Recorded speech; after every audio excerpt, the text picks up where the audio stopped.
मैं मां हूं, धरती मां।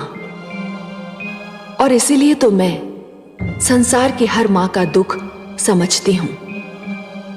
संसार की हर मां का दुख देखकर तड़प उठती हूं। मैं जानती हूं कि चोट पुत्र को लगती है, मगर पीड़ा मां को होती है। दुख पुत्र को होता है, आंसू मां की आंखों से टपकते हैं। इसीलिए तो कहा जाता है कि मां ईश्वर का रूप है। इसीलिए तो कहा जाता है कि मां के पैरों तले स्वर्ग है। कयाधु की भी यही पीड़ा थी कि प्रहलाद को केवल इसलिए दंड दिया जा रहा है कि वो सत्य का मार्ग नहीं छोड़ना चाहता था। वो विष्णु भक्ति से मुंह नहीं मोड़ना चाहता था। मगर मैं ये भी जानती हूं कि पुत्र प्रहलाद की परीक्षा तो अभी आरंभ हुई है। अभी तो उसे और कठिनाइयां झेलनी है, कष्ट के कई पर्वत पार करने हैं। देखना यह है कि उसका विश्वास कितना अडिग है। ओम नमो भगवते वासुदेवाय। ओम नमो नारायण। ओम नमो भगवते वासुदेवाय। ओम नमो नारायण। ओम नमो भगवते वासुदेवाय।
और लो विष्णु का नाम और जपो उसकी माला। अरे छोटे से छोकरे, तेरी माता ने तुझे तेरे पिता के प्रकोप से तो बचा लिया, पर मेरे प्रकोप से तुझे कौन बचाएगा? मैं तुझे तड़पा तड़पा के, तरसा तरसा के मार डालूंगा। तेरे विष्णु ने मेरे तन के 2 टुकड़े कर दिए थे। मैं उसके किसी भी भक्त को चैन नहीं लेने दूंगा। देखूं वो मेरा क्या कर लेता है।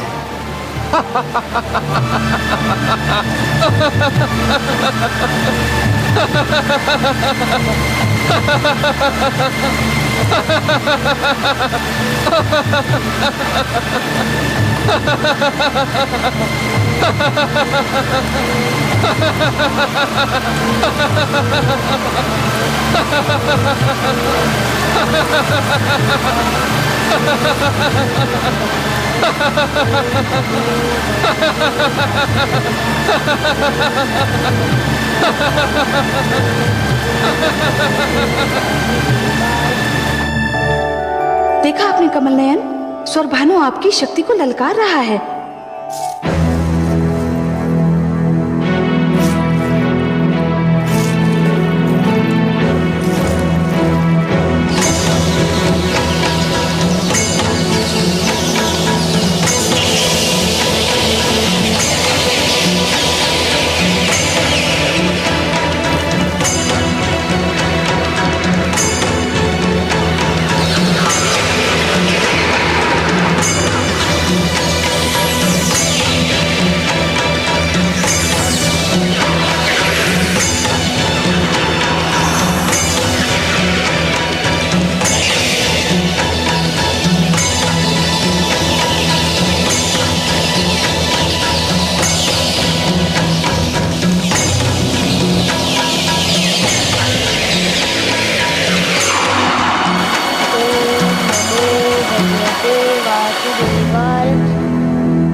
मेरे प्रिय मित्रों, हम आ गए मित्र, हम आ गए।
फल खाओ मित्र, हम देख रहे हैं तुम कितने दिनों से भूखे हो।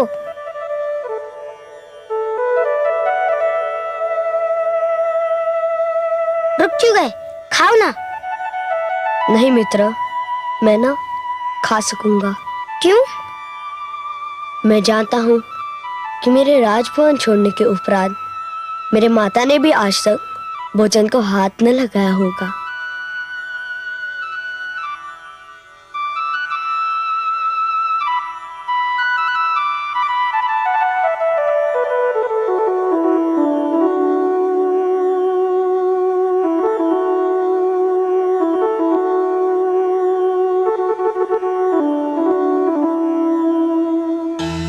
नारायण नारायण। देवर्षि, कहाँ है मेरा पुत्र? कैसा है वह?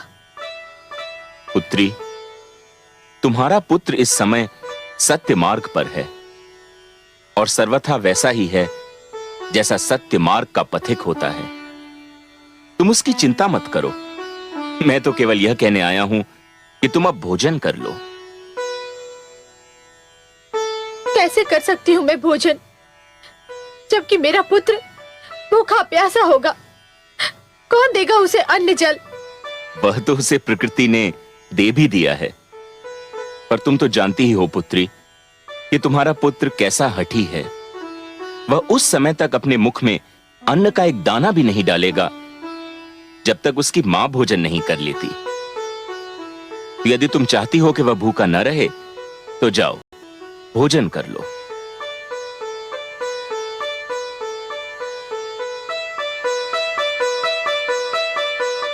आयुष्मान भव। नारायण नारायण।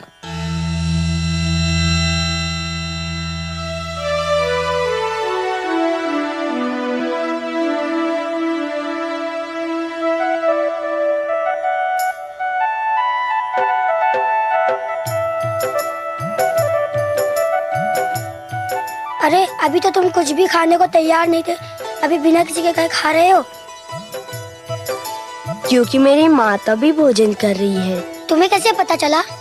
पुत्र माता के शरीर का अंश होता है, वो माँ पर बीती हर दशा पहचान लेता है।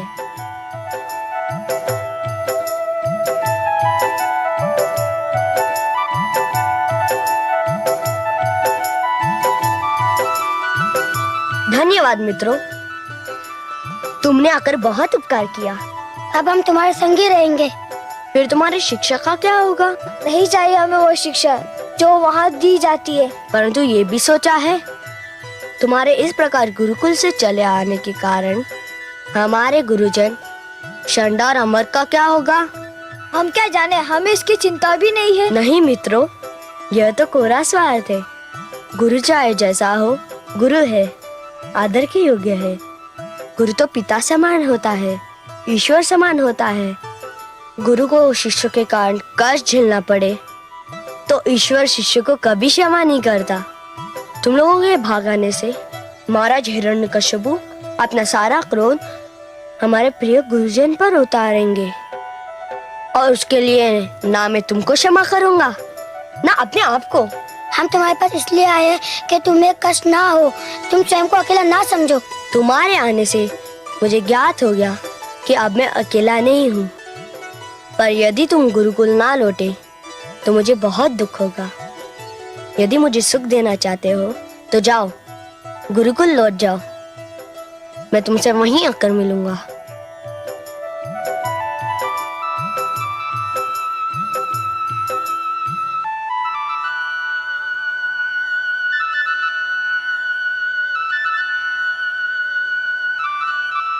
दुआई है भगवान, दुआई है, दुआई है भगवान, दुआई है, दुआई है भगवान, दुआई है, दुआई है भगवान, दुआई है, दुआई है भगवान, दुआई है। क्या हुआ? क्या हमारी प्रिय प्रजा को किसी ने सताने का साहस किया है, या किसी दुष्ट ने उसे कष्ट पहुंचाया है? हे प्रियजनों, आप किस बात की दुहाई दे रहे हैं? हे भगवान, हम पर घोर विपदा आन पड़ी है। सर्वशक्तिमान हमारे पुत्र गोकुल छोड़कर चले गए हैं। तो क्या गुरुकुल के प्रबंधकों ने विद्यार्थियों पर शिक्षा का इतना बोझ लाद दिया कि वे घबराकर वहां से भाग गए? ऐसा भी नहीं है भगवान। तो फिर क्या कारण है उनके गुरुकुल छोड़कर जाने का? वे अपने मित्र राजकुमार प्रहलाद को खोजने निकल गए हैं और उनका कुछ पता नहीं है। राजकुमार प्रहलाद की खोज में? क्या उन्हें ज्ञान नहीं कि राजकुमार प्रहलाद राजद्रोही है? क्या उन्हें ज्ञान नहीं कि जो भी इसका साथ देगा वो मेरी दृष्टि में अपराधी है? तब तो उन्हें इस अपराध का दंड अवश्य मिलेगा। दंड साधारण भूल के लिए दिया जाता है भगवान। इन बालकों ने जो किया है वो भूल नहीं है, अपराध नहीं है, खुला विद्रोह है। उन्होंने असुर गुरुकुल के समस्त शिक्षा के विधान को व्यर्थ और अर्थहीन घोषित कर दिया है। उन्होंने आपके प्रभुत्व और ईश्वर रथ के आगे प्रश्न चिन्ह लगा दिया है। स्पष्ट वर्णन करो स्वर भानु। हे सर्वशक्तिमान, आज हर ओर यही चर्चा है। जो अपने पुत्र को नियंत्रण में ना ला सका, जो अपने ही पुत्र से स्वयं को ईश्वर न मनवा सका, वो कैसा ईश्वर है? उसे कौन ईश्वर मानेगा? यदि आपने इस समस्या का समाधान ना किया तो आपके विरोधियों और प्रहलाद के समर्थकों की संख्या दिन प्रतिदिन बढ़ती जाएगी। स्वर भानु, मैं इसीलिए उसका वध कर रहा था। तुम्ही ने मुझे रोक दिया। तुम्ही ने कहा था कि उसे छोड़ दिया जाए। तुम्ही ने बड़े घमंड से कहा था कि तुम मुझे समझ लोगे। अब क्या हुआ? मैं अपने अभियान में असफल हो गया भगवान। मैंने सोचा था कि वो मेरे द्वारा पहुंचाई जाने वाली विपदाओं को झेल नहीं पाएगा। मैं उसे भूख प्यास से तड़पा तड़पा कर मार दूंगा। किंतु ना जाने वो किस धातु का बना हुआ है। सारी विपदाएं झेल गया, किंतु उसने विष्णु का नाम लेना नहीं छोड़ा। मैं जानता था कि मेरे मूर्ख पुत्र के मन को जो विष्णु नाम का रोग लगा है, उसका उपचार उसकी मृत्यु के अतिरिक्त और कुछ भी नहीं है। उसके इस भयंकर रोग को केवल उसकी मृत्यु ही समाप्त कर सकती है, केवल उसकी मृत्यु। सेनापति अश्वमित्र, आज्ञा भगवान। जाओ और मेरे मूर्ख पुत्र को ढूंढकर उसे एक बार फिर मेरा आदेश दो कि वो मुझे ईश्वर मान ले मुझे ईश्वर। और यदि इस बार भी वो ना माने तो उसे रस्सियों से बांधकर किसी ऊंचे पर्वत के शिखर पर ले जाओ और उसे वहां से इतने बलपूर्वक नीचे फेंको कि उसकी हड्डियां चूर चूर हो जाएं। जाओ। आपकी आज्ञा का पालन होगा, किंतु हे सर्वशक्तिमान, मुझे कुछ पता नहीं कि राजकुमार प्रहलाद कहां होंगे, कहां मिलेंगे। मैं उन्हें ढूंढूं तो कहां ढूंढूं? मैं जानता हूं कि वो कहां है। सेनापति, मेरे साथ आओ, मैं तुम्हारा मार्गदर्शन करूंगा।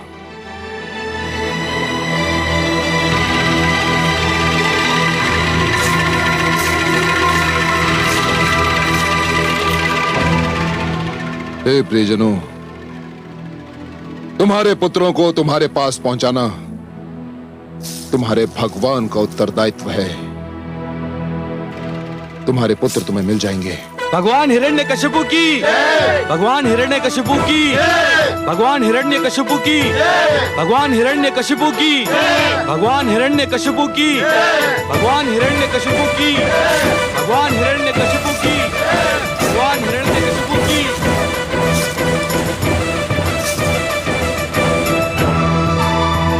महारानी जी, महारानी जी, महारानी जी, बड़ा अनर्थ हो गया। क्या हुआ? राजकुमार प्रहलाद के लिए मृत्युदंड की घोषणा कर दी गई है। क्या? महारानी जी, भगवान हिरण्यकशिपु ने आदेश दिया है कि राजकुमार को बांधकर पर्वत की चोटी से नीचे फेंक दिया जाए। हाय मेरा पुत्र! और सेनापति भगवान की आज्ञा का पालन करने के लिए इसी समय प्रस्थान कर रहे हैं। नहीं, नहीं!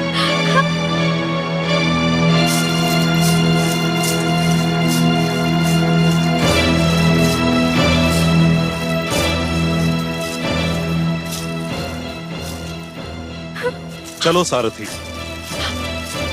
ठहर जाओ, तुम लोग मेरे पुत्र का वध नहीं कर सकते। हम विवश हैं महारानी, हमें अपने भगवान की आज्ञा का पालन करना ही होगा। आप हट जाइए। नहीं हटूंगी। तुम्हारा ये रथ मेरे शरीर को कुचल कर ही यहाँ से आगे बढ़ सकता है। हट जाइए, हट जाइए, हट जाइए। अश्वमित्र के मार्ग से हट जाइए महारानी। नहीं महाराज, मेरे पुत्र पर दया कीजिए, उसे क्षमा कर दीजिए। उसे आपने अपने राजभवन से तो निकाल ही दिया है, आप उसे अपनी दीनहीन दशा पर छोड़ दीजिए महाराज, उसे क्षमा कर दीजिए। नहीं, कदापि नहीं महारानी। उसे छोड़ना अपने ईश्वरत से हाथ धोना होगा। नहीं। आप हट जाएं। नहीं। महारानी को राजभवन ले जाओ। नहीं महाराज, मेरे पुत्र को क्षमा कर दीजिए। नहीं महाराज, क्षमा कर दीजिए उसे, क्षमा कर दीजिए। अश्वमित्र, आज्ञा का पालन हो। जो आज्ञा भगवान। चलो सारथी।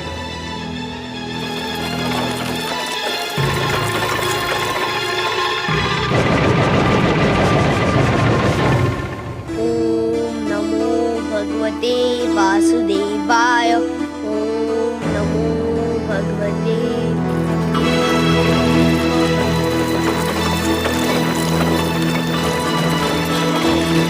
ओम नमो भगवते वासुदेवाय। ओम नमो भगवते वासुदेवाय।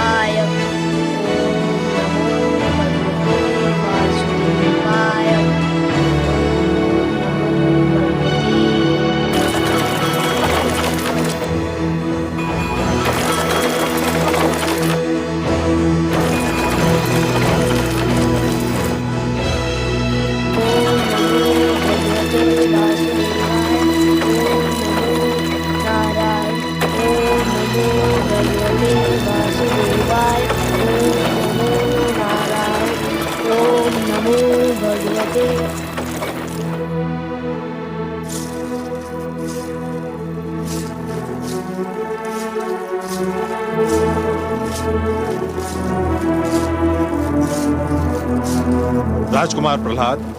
सेनापति अश्वमित्र, आप, भगवान विष्णु की कृपा हो आप पर। कैसे कष्ट किया? मैं भगवान हिरण्यकश्यप के आदेश से आया हूँ आपके पास। आपका स्वागत है सेनापति। क्या संदेश लाए हैं आप? मैं ये संदेश लाया हूँ कि आप हमारे भगवान हिरण्यकश्यप को अपना भगवान मान लें। यदि आपने ये मान लिया तो आपके जीवन पर छाए सारे संकट दूर हो जाएंगे। यह भी तो संभव है कि आप और आपके सम्राट मेरे ईश्वर को मान ले, तो आपके और आपके सम्राट के जीवन और आत्मा पर छाए हुए सारे संकट दूर हो जाएंगे। ये कदापि नहीं हो सकता राजकुमार। हे सेनापति, आप अपने लिए जो कहने और सोचने की स्वतंत्रता दिखा रहे हैं, वह स्वतंत्रता को मेरे लिए उचित नहीं समझते। यह तो अन्याय है ना? मैंने संदेश सुना दिया, मेरा उत्तरदायित्व तो पूरा हो गया। मैंने संदेश सुन लिया, मेरा उत्तर भी पूरा हो गया। भगवान हिरण्यकश्यप का ये आदेश है कि यदि आप उन्हें ईश्वर नहीं मानते तो आपको रस्सियों से बांधकर पर्वत की ऊंचाई से फेंक दिया जाए। तो फिर आप प्रतीक्षा क्यों कर रहे हैं? अपने भगवान के आदेश का पालन कीजिए। सैनिकों, राजकुमार को रस्सियों से जकड़ दो। ओम नमो भगवते वासुदेवाय। ओम नमो भगवते वासुदेवाय। ओम नमो भगवते वासुदेवाय। ओम नमो भगवते वासुदेवाय। ले चलो इन्हें। ओम नमो भगवते वासुदेवाय। हे कमल नयन, ये कैसा अनर्थ हो रहा है? एक नन्हे से बालक को मृत्यु दंड। दुष्ट हिरण्यकश्यपु ने पुत्र प्रहलाद को पर्वत से नीचे फेंक देने का आदेश दिया है और धूर्त सेनापति अश्वमित्र उस आदेश का पालन करने जा रहा है। हाँ महादेवी, मूर्ख हिरण्यकश्यपु ने जब से स्वयं को ईश्वर घोषित किया है, समझने लगा है कि प्राणियों का जीवन और मरण उसी के हाथ में है। किंतु हे दया सिंधु, यदि मेरे पुत्र को पर्वत से सचमुच नीचे फेंक दिया तो उसका कोमल तन चूर चूर हो जाएगा। नहीं प्रिय, यदि जीने की इच्छा प्रबल हो तो जीवन के निकट जाते मृत्यु के पांव भी डगमगाने लगते हैं। परंतु हे दया सागर, अश्वमित्र के पंजे से उसे कौन छुड़ाएगा? उसका जीवन कौन बचाएगा? उसका विश्वास महादेवी, उसका दृढ़ विश्वास। जिस प्रकार सूर्य के रहते रात्रि का साहस नहीं कि वो दिन के निकट भी जाए, उसी प्रकार आपके पुत्र प्रहलाद के दृढ़ विश्वास के रहते किसी विपदा का यह साहस नहीं कि वो उसे छू भी सके। उसका यही दृढ़ विश्वास उसके जीवन की रक्षा करेगा। उसे पर्वत तो क्या, आकाश की ऊंचाई से भी नीचे फेंका जाए तब भी उसका बाल भी बांका नहीं होगा। यही आपके प्रश्न का उत्तर है महादेवी, और यही मेरा आपको वचन है।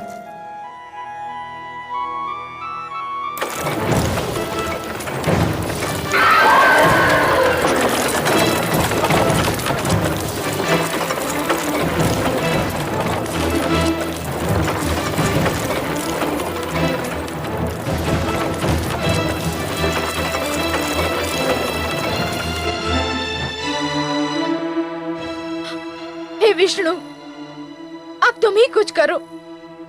मेरा पुत्र तुम्हारे नाम पर न्योछावर हो रहा है, उसे तुम्हारा नाम लेने का दंड दिया जा रहा है। मैं क्या करूं? क्या करूं मैं? नारायण नारायण। हे देवर्षि, मैं क्या करूं? मेरे लक्ष्मीपति को पुकारो, उनसे सहायता मांगो। मैं कहां जाकर उन्हें पुकारूं? मेरे स्वामी ने तो उनके सारे मंदिर ध्वस्त कर दिए हैं। मैं कहां जाकर विष्णु से अपने पुत्र का जीवन बचाने की मांग करूं? पुत्री, मेरे लक्ष्मी नारायण को पुकारने के लिए किसी मंदिर में जाने की आवश्यकता नहीं है। वे तो सर्वव्यापक हैं, हर ओर रमते हैं, हर कण में बसते हैं। तुम्हारे पति ने यदि मूर्खतावश उनके मंदिर उजाड़ भी दिए हैं, तो भी एक मंदिर तो ऐसा है ही जिसे कोई नहीं उजाड़ सकता। कहां है वह मंदिर देवर्षि? तुम्हारे मन में पुत्री। मन का मंदिर तो मेरे नारायण का सबसे प्रिय बसेरा है। उन्हें यही मंदिर प्रिय है। निराश मत हो पुत्री, उन्हें अपने मन से पुकारो, वो तुम्हारी पुकार अवश्य सुन लेंगे। नारायण नारायण।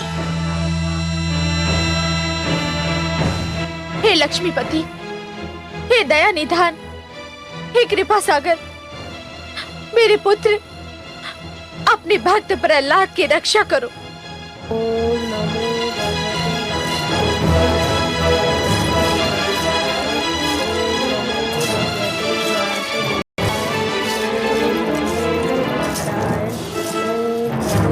भगवते वासुदेवाय।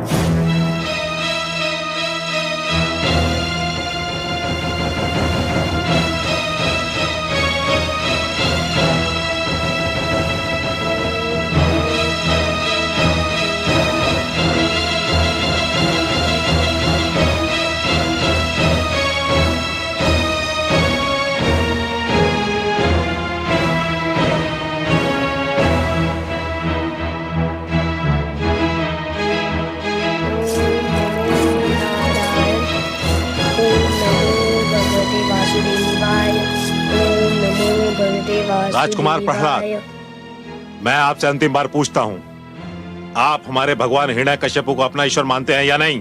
हे सेनापति अश्वामित्र, मैं तुम्हारे इस प्रश्न का उत्तर एक बार नहीं अनेकों बार दे चुका हूँ और फिर देता हूँ। नहीं, एक बार नहीं, सहस्र बार देता हूँ। नहीं नहीं नहीं। सैनिकों, ओम नमो भगवते नीचे फेंक दिया जाए इसे।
कमल नयन, ये क्या किया आपने कमल नयन? मैंने क्या किया देवी? आप ही की इच्छा थी कि आपके पुत्र प्रहलाद के प्राणों की रक्षा की जाए। मैंने सदा की भांति आपकी इच्छा का आदर किया, उसके प्राणों की रक्षा की।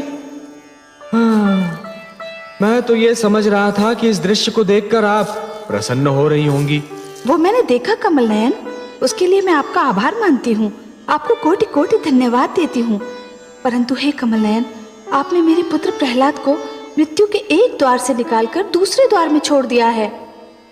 महादेवी, आप नित्य कहती हैं कि मेरी बातों का रहस्य मेरे अतिरिक्त कोई नहीं जान सकता, पर आज मुझे यह कहने दीजिए कि आप जो कह रही हैं ना, उसका रहस्य मेरी भी समझ में नहीं आ रहा। आप कहना क्या चाह रही हैं, कृपया स्पष्ट तो कीजिए महादेवी। आपको पता है जिस बैलगाड़ी पर आपने पुत्र प्रहलाद को उतारा वो किस दिशा में जा रही थी? हर यात्रा की कोई ना कोई दिशा अवश्य होती है महादेवी, पर हाँ, मैंने उस गाड़ीवान से यह नहीं पूछा कि वो कहां जा रहा था। मेरा विचार था कि वो उचित भी नहीं था। पर महादेवी, इसके लिए तो हम आपसे क्षमा चाहते हैं। आपको पता है वो कहां गया? जानती हूँ कमल नयन, इसीलिए तो मुझे घबराहट हो रही है। क्यों? वो गाड़ीवान एक किसान था और हिरण्यकश्यपु के अन्न भंडार के लिए अनाज ले जा रहा था। अच्छा? हाँ कमल नयन, और यही सोच सोच के मैं घबरा रही हूँ कि अनाज के साथ साथ पुत्र प्रहलाद भी हिरण्यकश्यपु के भंडार पहुंच जाएगा और मेरे पुत्र को जीवित पाकर दुष्ट हिरण्यकश्यपु क्रोधित हो जाएगा। है तो ये बड़ी चिंता की बात महादेवी। पर देवी, मैं तो अपने भक्तों में केवल यात्रा की प्रेरणा जगा देता हूं। उनकी यात्रा का दिशा निर्धारण तो ब्रह्मा ही करते हैं। अब यदि हिरण्यकश्यपु और प्रहलाद के बीच चुंबक और लोहे का संबंध उन्होंने बना दिया हो, तो इसमें मैं क्या कर सकता हूं? जिस प्रकार चुंबक लोहे को आकर्षित किए बिना नहीं रह सकता और जिस प्रकार लोहा चुंबक के आकर्षण से पीछा नहीं छुड़ा सकता, उसी प्रकार हिरण्यकश्यपु और प्रहलाद भी एक दूसरे से पीछा छुड़ाने में असफल हो रहे हैं। अब इसमें विधाता की क्या योजना है, ये तो वही जाने। पर मैं अपनी चिंता का क्या करूं? मैं भी तो अपनी चिंताओं से पीछा नहीं छुड़ा पा रही। मुझे आपसे अत्यंत सहानुभूति है महादेवी, पर अपने पुत्र प्रेम और ममता के आवेग में आप एक बात को भूली जा रही हैं। मैं क्या भूली जा रही हूँ? वही बात जो मैंने आपसे कही थी। कौन सी बात कमल नयन? मुझे याद तो दिलाइए। मैंने आपसे कहा था ना महादेवी कि एक अच्छी कथा वही होती है जिसमें अचानक ऐसे रोमांचक मोड़ आते हैं जो कथा के श्रोता को भी अचंभे में डाल देते हैं। आप तो बस धीरज धरिए देवी। मैं जानती हूँ कमल नयन, मैं धीरज धरना भी जानती हूँ, पर मैं क्या करूँ, ममता की भावना से विवश हो जाती हूँ। ध्रुव के पश्चात इस पुत्र प्रहलाद ने मेरी ममता की भावना पर संपूर्ण अधिकार कर लिया है। आपकी इसी प्रेम भावना ने तो मुझे भी आपके प्रेम बंधन में जकड़ लिया है देवी।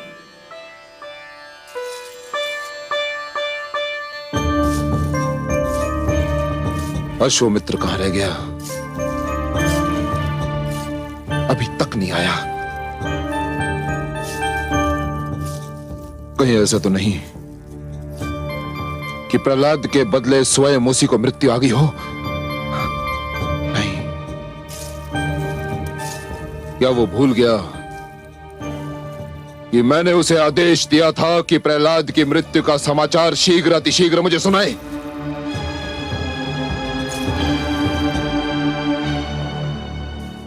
अब आप क्या सोच रही हैं महारानी?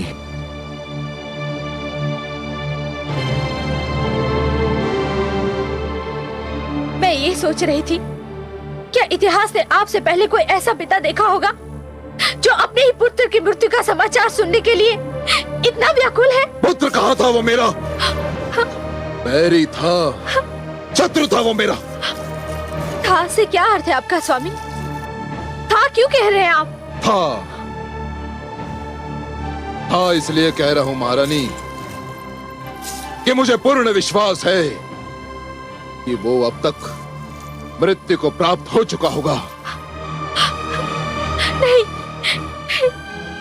नहीं, नहीं।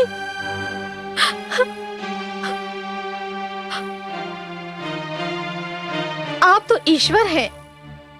ईश्वर तो अंतर्यामी होता है। आपको तो पहले से ये ज्ञात हो जाना चाहिए था। महारानी, भगवान हिरण्यकश्यप की जय हो।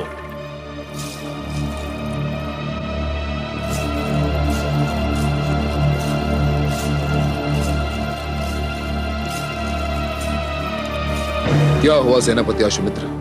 भगवान, मैंने आपके आदेश का पालन कर दिया। शुभ समाचार, अत्यंत शुभ समाचार।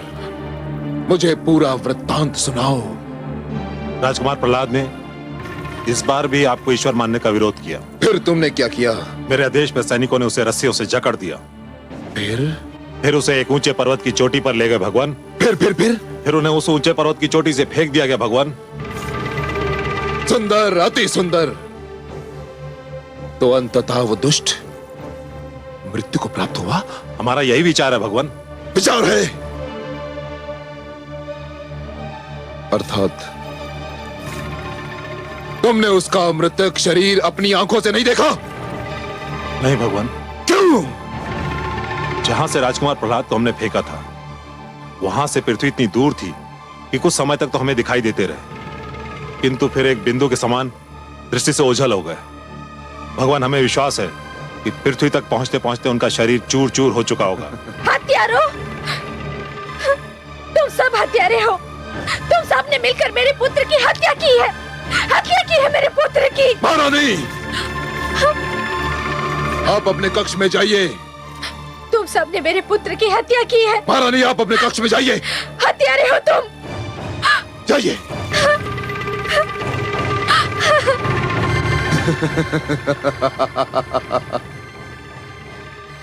मारा गया, मारा गया। मेरा बैरी और विष्णु का अंतिम भक्त भी मारा गया।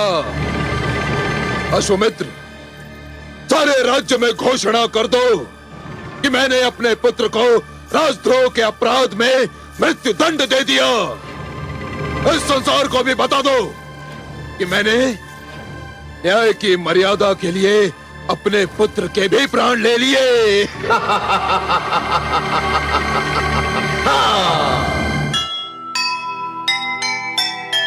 जिसकी रक्षा का लिया खुद भगवन ने भार, उसको मारे क्या भला यह बैरी संसार। यश अपयश जीवन मरण सब है उसके हाथ। जो ईश्वर का भक्त है ईश्वर उसके साथ, ईश्वर उसके साथ।